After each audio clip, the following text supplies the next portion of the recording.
नमस्कार। मेरे चैनल में आप सभी का स्वागत है। जैसे कि आप सबको पता चल गया है कि हमारी ऑनलाइन क्लासेस शुरू हो गई हैं और उसमें आज हम अपना पहला पाठ पढ़ेंगे हिंदी का, जो कि 12th क्लास का है, जो अंतरा से है। तो सबसे पहले हम जो है वो काव्य खंड शुरू करेंगे। तो चलिए शुरू करते हैं। पहला पाठ हमारा जयशंकर प्रसाद है। सबसे पहले हम जयशंकर प्रसाद जी के बारे में जानेंगे कि वो किस युग के थे और उन्होंने कौन कौन सी रचनाएं लिखी या उनमें कौन सी विशेषताएं हैं, उन्हें किस नाम से जाना जाता है। जयशंकर प्रसाद जी का जन्म सन 1889 में हुआ और 1937 में उनकी मृत्यु हुई। उनका जन्म काशी में हुआ था। ये प्रश्न भी पूछ लिया जाता है कि उनका जन्म कहाँ हुआ था। उनकी जो विद्यालय शिक्षा यानी जो औपचारिक शिक्षा की हम बात करते हैं तो वो 8वीं कक्षा तक ही हुई थी, लेकिन उन्होंने स्वाध्याय से यानी कि सेल्फ स्टडी से उन्होंने संस्कृत, पाली, उर्दू और अंग्रेजी भाषाओं तथा साहित्य का गहन अध्ययन भी किया। इतिहास, दर्शन, धर्मशास्त्र और पुरातत्व के वे प्रकांड विद्वान थे। तो इतनी सारी विशेषताएं थी उन्होंने, इतनी से उनको भाषाएं आती थी, संस्कृत, पाली, उर्दू और अंग्रेजी। इसके अलावा वो इतिहास, दर्शन और धर्मशास्त्र के भी विद्वान थे। अगर हम उनके व्यवहार की बात करते हैं तो वो अत्यंत सौम्य, शांत एवं गंभीर प्रकृति के व्यक्ति थे। ऐसा नहीं थे कि वो बहुत ज़्यादा बोलते थे या हमेशा ही जो कहते हैं वाचाल प्रवृत्ति के रहते हैं, नहीं, ऐसे नहीं थे वो। वे परनिंदा एवं आत्मस्तुति दोनों से सदा दूर रहते थे। परनिंदा यानी दूसरों की बुराई से दूर रहते थे, आत्मस्तुति यानी अपनी प्रशंसा से भी दूर रहते थे। वे बहुमुखी प्रतिभा के धनी थे। मूलतः वे कवि थे। ज़्यादातर उन्होंने जो है वो काव्य रचनाएं की हैं, लेकिन इसके साथ साथ उन्होंने गद्य रचनाएं भी की, जैसे कि नाटक लिखे हैं। नाटक में आपका जो पाठ है उसमें भी 2 नाटक के अंश हैं, चंद्रगुप्त और स्कंदगुप्त की। इसके अलावा उन्होंने उपन्यास लिखे हैं, कहानी लिखे हैं, निबंध, ये सारी उनकी साहित्यिक विधाओं की कोटि में आते हैं।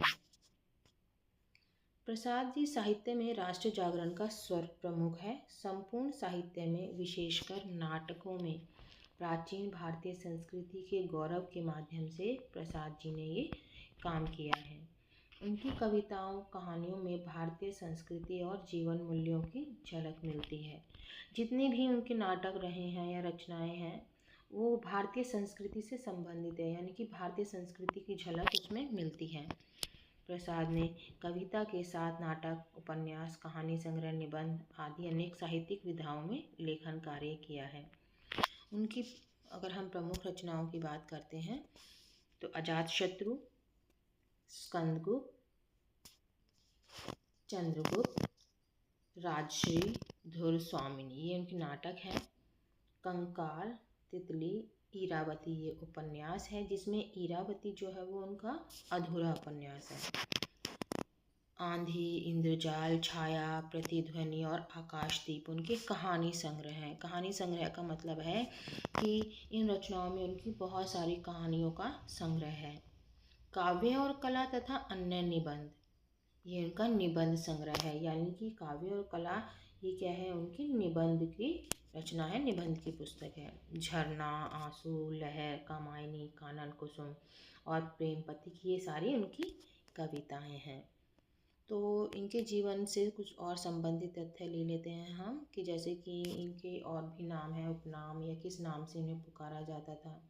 तो इनको झारखंडी और कलाधर नाम से भी इनको जाना जाता है।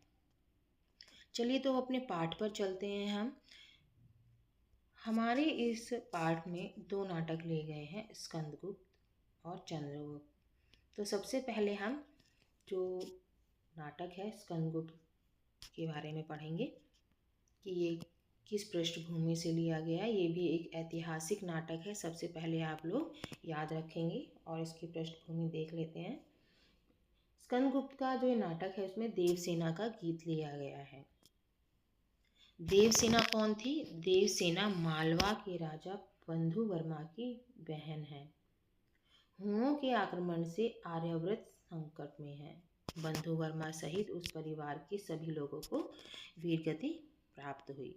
तो मालवा के राजा हैं बंधु वर्मा, और हुनों ने आक्रमण किया था उन पर, जिससे कि बंधु वर्मा सहित उनके परिवार के सभी लोगों को वीरगति यानी कि मृत्यु प्राप्त हुई।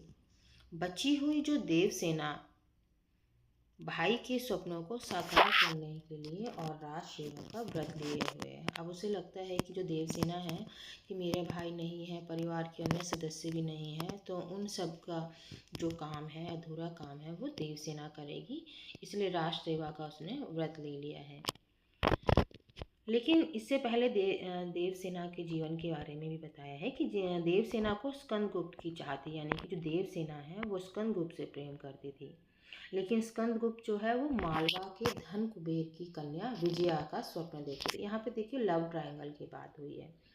इससे देवसेना स्कंदगुप्त से प्रेम करती थी और स्कंदगुप्त किससे करता था? विजया से प्रेम करता था या उसके स्वप्न देखता था। यानी कि कह सकते हैं हम कि जो तीनों का प्रेम है वो एक तरफा हो सकता है। जीवन के अंतिम मोड़ पर स्कंदगुप्त देवसेना को पाना चाहता है, लेकिन बाद में धीरे धीरे स्कंदगुप्त को एहसास होता है और जब जीवन का अंतिम मोड़ आता है तो वो देवसेना से अपना प्रणय निवेदन करता है। किंतु देवसेना तब तक वृद्ध पर्णदत्त के साथ आश्रम में गाना गाकर भीख मांगती है। लेकिन काफ़ी समय हो जाता है, यानी कि जीवन की अंतिम अवस्था आती है, जिसे आप यौवन अवस्था के बाद की अवस्था या वृद्धावस्था से पहले की अवस्था कह सकते हैं या वृद्धावस्था भी कह सकते हैं। और वहाँ वो पर्णदत्त के साथ आश्रम में गाना गाकर भीख मांगती है और उसने महादेवी की समाधि परिष्कृत कर ली है।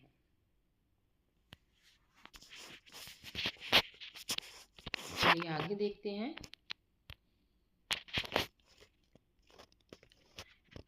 स्कंदगुप्त के अनुनय विनय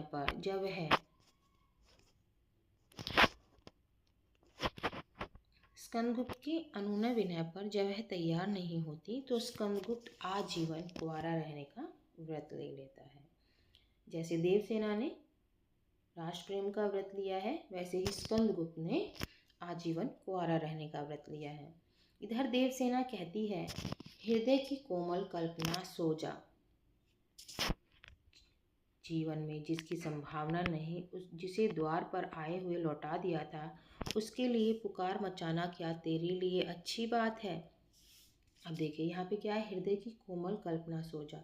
इसमें क्या है, देवसेना कहने का क्या तात्पर्य है कि एक समय था कि जब उसके हृदय में भी प्रेम उत्पन्न हुआ था, और आज स्कंदगुप्त को देखकर उसके हृदय में एक तरह से प्रेम उत्पन्न होता है, लेकिन वो अपने हृदय से कहती है कि जो कोमल कल्पनाएं पहले थी, उठती थी, अब आज भी वैसे ही उठ रही हैं। तो वो अपनी कल्पना को कह रही है कि सो जा, अब मत उसके लिए प्रणय निवेदन मत कर। जीवन में जिसकी संभावना नहीं है, जिसे द्वार पर आए हुए लौटा दिया था, यानी कि एक बार स्कंदगुप्त ने भी उसके प्रेम को ठुकरा दिया था, तो आज उसके लिए क्या शोर मचाना। आज जीवन की भावी सुख, आशा और आकांक्षा सबसे मैं विदा लेती हूँ। तो कहता है कि मैं जो पहले चाहती थी अपने यौवन काल में, आज उन सबसे विदा लेती हूँ। तब वह गीत गाती है, आह वेदना मिली विदाई। तो आपको जो पहला है, नाटक का पहला ही अंश है, उसकी पहली ही लाइन है। तो देवसेना का गीत कविता में देवसेना अपने जीवन पर दृष्टिपात करते हुए अपने अनुभवों में अर्जित वेदनामय क्षणों को याद कर रही है। यानी कि जो देवसेना का गीत है उसमें देवसेना क्या है, अपने भूतकाल के जो अनुभव है उनको दृष्टिपात करते हुए उनको सबको बता रही है। जीवन के इस मोड़ पर, अर्थात जीवन संध्या की बेला पर, यानी कि जीवन की अंतिम अवस्था में वह अपने यौवन के क्रियाकलापों को याद कर रही है। यानी कि जो उसके यौवन काल में, उसकी जवानी में जो कार्य थे, यानी कि वो प्रेम करती थी, स्कंदगुप्त को पाना चाहती थी, उसने उसे प्रेम निवेदन भी किया, तो वह अपने यौवन की क्रियाकलापों को भ्रमवश किए कर्मों की श्रेणी में ही रख रही है। और उस समय की कई नादानियों के पश्चात स्वरूप उसकी आंखों में आंसू की अजस्र धारा बहती रही है। यानी क्या है कि जब उसने अपने यौवन काल में जो काम किया था, वो सोच रही थी कि ये मेरे कर्म है, अच्छे कर्म हैं, और उन्हीं को वो भ्रमवश किए जा रही थी। जैसे कि हम भी अभी अपने काम करते रहते हैं, चाहे हम चोरी करें, डाका डालें या और अन्य काम करते हैं, तो हम ये सोचते हैं कि ये अच्छा काम है, क्योंकि उस समय हमें इसकी जो ज्ञान नहीं होता है। तो ऐसे ही वो भी प्रेम में पड़ गई थी अपने यौवन काल में। तो वो कहती थी कि ये सारे मैंने भ्रमवश किए थे, और ऐसे काम कर रही थी जैसे कि वो अच्छे कर्म कर रही हो। लेकिन कुछ समय बाद उसको समझ में आता है कि ये उसकी नादानियाँ थी, और उसकी आंखों से आंसू बहने लगते हैं। अपने आसपास उसे सबकी प्यासी निगाहें ही दिखती पड़ती हैं, और वह स्वयं को उनसे बचाने की कोशिश करती है। फिर भी जो उसके जीवन की पूंजी है, सारी कमाई है, वह उसे बचा नहीं पाती। यानी और विडंबना यही है, वेदना। वेदना यानी प्रेम में प्राप्त दुख। हमेशा प्रेम में क्या है, ज़्यादातर लोगों को दुख ही प्राप्त होता है, वेदना ही प्राप्त होती है। प्रलय स्वयं देवसेना के जीवन रथ पर सवार है। प्रलय यानी विनाश। वह अपनी दुर्तमान मतलब तेज गति से, दुर्बलताओं और हारने की निश्चितता के बाद प्रलय से लोहा लेना चाह रही है। यह लोहा लेती रहती। प्रलय मतलब जो सृष्टि है, इसका जो विनाश है, उससे लोहा यानी कि उससे मुकाबला करती है, जैसे कि युद्ध में दो योद्धा मुकाबला करते हैं। गीत के शिल्प में रची गई यह कविता वेदना के क्षणों में मनुष्य और प्रकृति के संबंधों को भी व्यक्त करती चलती है।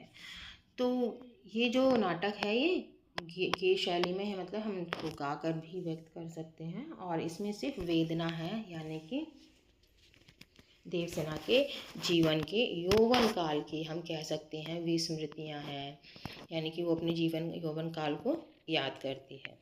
तो ये आज हमारा पहला भाग था जयशंकर प्रसाद के नाटक स्कंदगुप्त का, जिसमें हमने नाटक के बारे में पढ़ा और जयशंकर प्रसाद जी के बारे में पढ़ा। अगली क्लास में हम चंद्रगुप्त नाटक के बारे में पढ़ेंगे और उसकी पृष्ठभूमि जानेंगे। और ये आपको याद रखना है कि ये दोनों ही नाटक जो हैं वो ऐतिहासिक नाटक हैं, और इन्हें उसके बाद हम क्या करेंगे, इनसे संबंधित परीक्षा में आने वाले प्रश्नों की श्रृंखला करेंगे। तो आज के लिए इतना ही। नमस्कार। अगर आप सबको ये वीडियो पसंद आती है या आपको इस वीडियो में कोई कमी नज़र आती है, तो अपनी टिप्पणी ज़रूर कीजिए, यानी कि कमेंट बॉक्स में अपना कमेंट ज़रूर दीजिए। धन्यवाद।